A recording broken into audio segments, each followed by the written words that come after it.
Pleasure, Dan. Let's start on inflation here. It's at a 40-year high. It's been politically problematic for the Biden administration. It could potentially lead to a change of power in one or both chambers of Congress. But for a lot of people, it's really not about the politics, right? It's about how much their groceries cost. It's about how much they're paying for gasoline. If you're elected to the Senate, how will you and others in Washington work to fix this problem? Well, you know, one of the worst problems with inflation, one of the biggest drivers of inflation is government spending.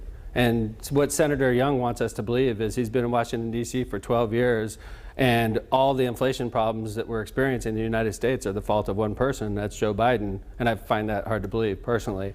I mean, adding $16 trillion to the nation's debt, which has occurred under Senator Todd Young, is inflationary. And that's the thing that makes me crazy about Senator Young, is he's got two faces. He's an inflation fighter, but he's also adding to the problem. Even the recently passed CHIPS Act is a spending bill. And I'm not saying I wouldn't have supported it, I would have. The bipartisan bill had a lot of Democratic support. It was, and it's also inflationary. It's a spending bill. It's going to help drive up the inflation rate. And so when Todd Young's talking about inflation, he's talking with two sides of his mouth. He wants to be an inflation fighter, but at the same time, he's helping add to the problem. You made that point at the debate as well, but right now it is the Biden administration and the Democratic Party that's in control of Congress.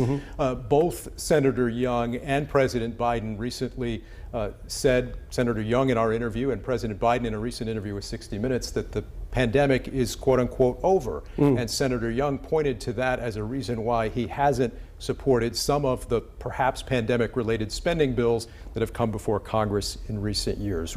What's your reaction to that? Do you think the pandemic is over? Do you think Congress will have to spend more money to help people deal with the impact of this pandemic moving forward? I think the pandemic's over, you know. However, COVID's still out there and it's lingering. People are still getting sick today, but I don't think that we're in the crisis we were in March of 2020 when this first came out. And I don't blame anybody in office for taking the precautions and the actions that they did. I understand that was including the spending bills. Absolutely, absolutely. But it's inflationary, let's be honest. And Todd Young supported it. And that's the thing. So here we are, and Todd Young wants all Hoosiers to believe that Joe Biden's the one at fault for all the inflation problems in America when he's supported all these spending bills since he's been in office. What's your reaction to the president releasing more fuel this past week from the nation's strategic oil reserves? Is that a move you think will help? Is that a move you support? It's a Band-Aid, let's be honest, but right now Americans are hurting and OPEC is holding us hostage, so to speak, and I think it was a necessary move, and I'm glad the president did that to help lower the cost of fuel. Any environmental concerns? Is it a move you think they'd have to make again down the road? What do you want to see long term when it comes to that Well, right policy? now, let's face it. I mean, right now, most of us are using fossil fuels, which is unfortunate. And I think that in the future,